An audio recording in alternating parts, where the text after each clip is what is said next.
Well, question for the day. When reading intervals in music, are all intervals of a second, the neighboring notes, are they created equal? Hmm. Do all intervals of a second have the same sound? Do all intervals of a second have the same name? Are all intervals of a second the same distance apart? Well, the answer to all of these questions is no.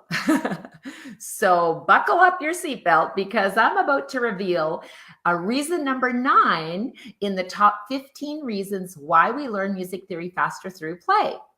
I'm Glory St.Germain from Ultimate Music Theory, and after years of teaching, professional development, and research, I created the Ultimate Music Theory program together with Shelagh McKibbon-U'Ren. Now, we've impacted thousands of teachers' lives and students, of course, through the Ultimate Music Theory certification course. We've created the Ultimate Music Theory Workbook series, the app, and games to share these concepts in how we can learn more effectively. And I am super excited to share these must-have step-by-step strategies to teach music theory concepts in an engaging, fun, and memorable way. So, here's why you learn music theory faster through play, reason number 9. Developing processing skills. When we play games, we develop processing skills as we listen, we think, we decide, and we learn. Processing skills are the ability to focus on information and tasks.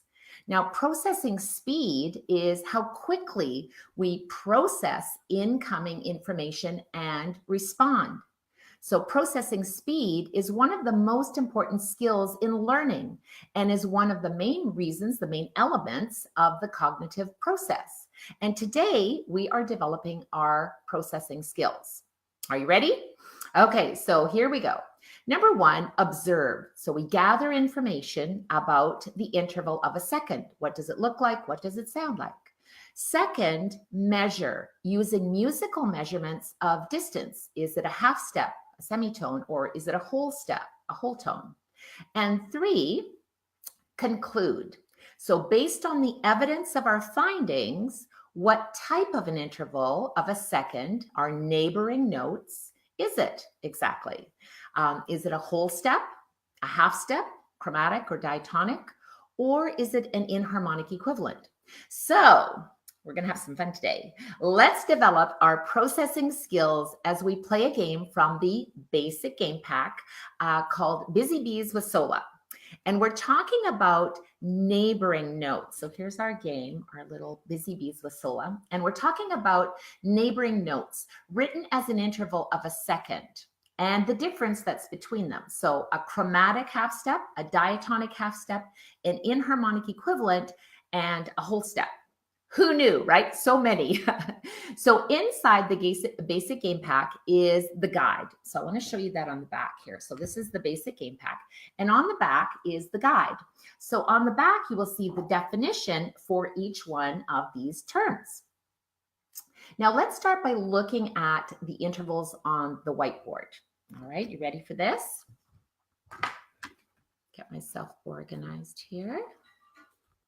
Okay, a half step is the smallest distance of pitch between 2 keys on the keyboard.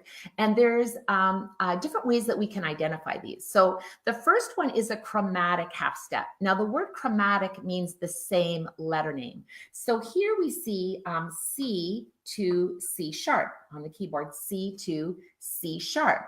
And when we move up from C to C sharp, that's the very next note. And there's a white key going to a black key on the keyboard. It's the closest distance that we have on the keyboard. And when we have our C sharp, we notice that it can also be called D flat, as it has 2 different names.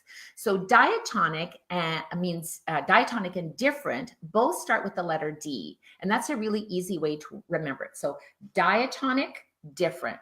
So C to D flat, we're going to use a different name this time, is a diatonic half step.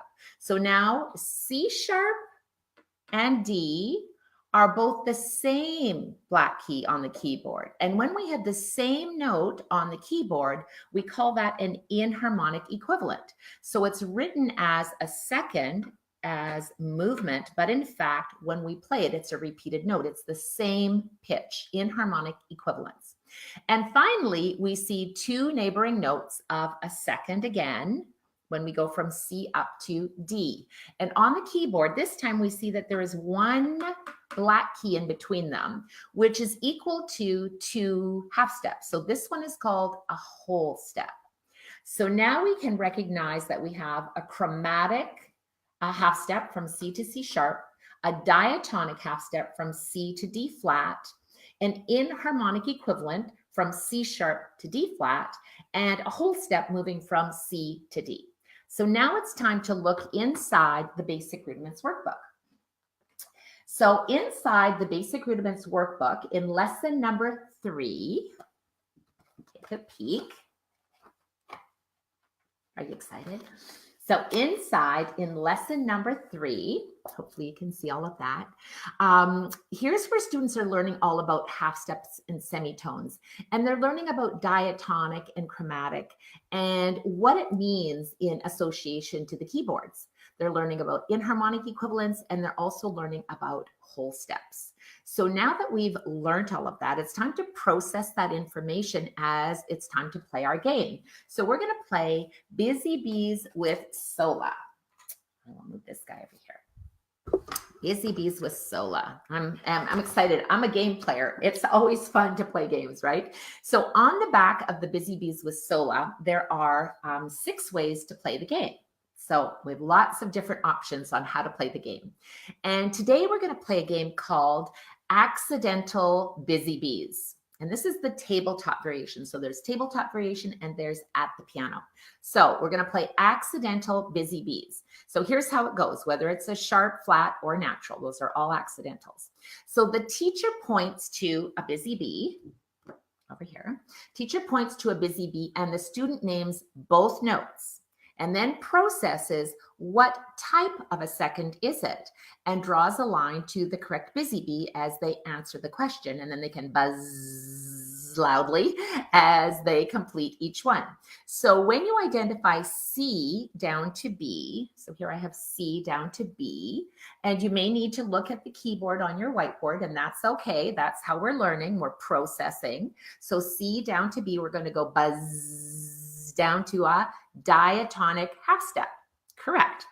The next one that we're looking at, if we have E to F sharp over here, then we'll buzz all the way down, and we notice that it's E to F and F to F sharp. So in fact, that's a whole step. So we buzz down to a whole step and we connect it, right? So far, so good. Connecting the busy bee to the flower. I know, you get the idea. Then we have A sharp and B flat. A sharp and B flat. And again, you might want to point to it out on the keyboard as well. So if we have A sharp and B flat, we notice that that is the same black key for both of them on the keyboard. So that would be an inharmonic equivalent. So buzz down and connect it to the inharmonic equivalent flower. Now the last one is E to E sharp. E to E sharp. Now we notice that it's the same letter name, but it is still moving by a half step from E to E sharp. So we buzz down to the chromatic half step, right? And now you're going to play Busy Bee with Sola again, because there's lots of variations on how to play the game. So simply look at the back and just pick the one that you like the best. Your students may come up with a few ideas of their own, because it's always fun to do something different. So now we're going to play at the piano. So we're going to pick another game, and this one is called Smack That Bee. Now I like this one because it's just fun to smack. And in this one, the teacher plays the distance on the keyboard, and then the student looks at the keyboard while the teacher plays. So this is a little bit different. And then the student smacks the correct busy bee on the game. And I have a little assistant here today that is my busy bee smacker. This is my busy bee smacker. Cute, right? Sola thinks so, don't you, Sola? So let me pop that up for a second there. Okay, so now, and I just, like I said, got this at the dollar store, and it's pretty cute. So you can find one there, I'm sure. So here's how we play. The student looks at the piano while the teacher plays. So I, in fact, am going to play an E to an F sharp. You can hear that it's a whole tone, right? And then the student can hear and they can see that the distance is E to F sharp. So with their little busy bee, they can simply smack that B. Or you can use Solantito's little paw and just kind of smack that B. So the next one here is something that I think students just have fun with, is that you can also trade places with them. So they get to play something as well. Not only are we visually identifying the diatonic and chromatic half step and whole steps, and of course inharmonic equivalents, but we also hear what they sound like, and we are developing processing skills. Now that brings me to another little game that you can use with the back of the whiteboard. So this is where my creative artistic talents come in. So yes, I know, I'm so prepared. So now you can see here. Yes, I know, I'm such an artist, right? So I've drawn 4 busy bees, and you can have your students draw these because, again, you know, we like to draw. It's fun to draw these. And they're going to listen while I play a whole step, a half step, or an inharmonic equivalent. Now, just by listening, you can identify an inharmonic equivalent because, remember, that's the same note. It's just written differently. You can identify a whole step, which is also an interval of a major second. And you can identify a half step, an interval of a minor second. But what you can't identify just by listening is if it's a chromatic or a diatonic half step. And you'd have to look at the music, at the written work to identify that. Now, just by listening, can you identify which one this is? So, are you ready?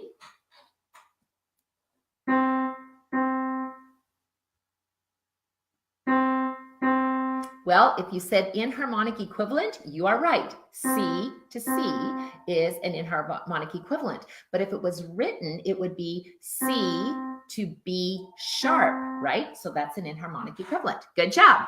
Now, how about this one? I'll make it a little more challenging. So think about the power of 2 neighboring notes.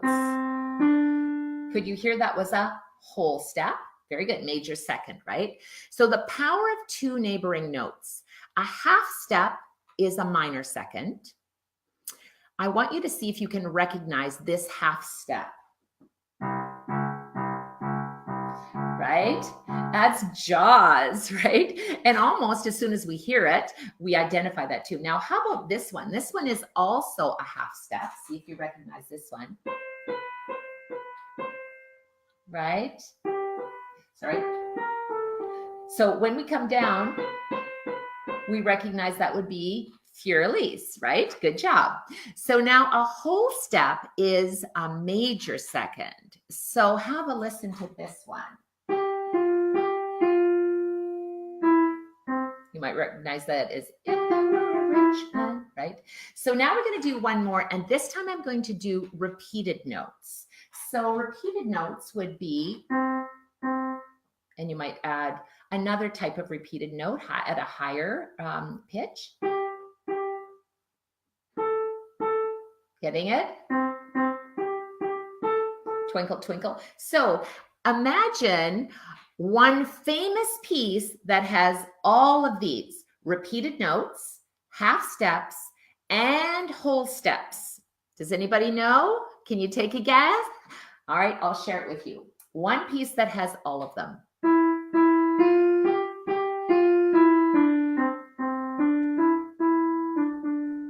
Of course, that is Beethoven's Ode to Joy, and he encompasses all of those. So it's a really great exercise to do with your students, because now you can develop processing skills and have fun while playing games with play-based learning activities.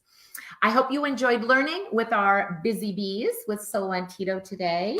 That was kind of fun. Yes, I will hide my artwork.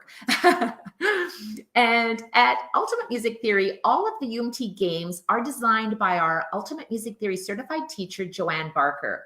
And we're so grateful for her creativity. She's amazing and has all these brilliant ideas. And Shelagh McKibbon-U'Ren and I collaborated with Joanne in creating all of these games for you.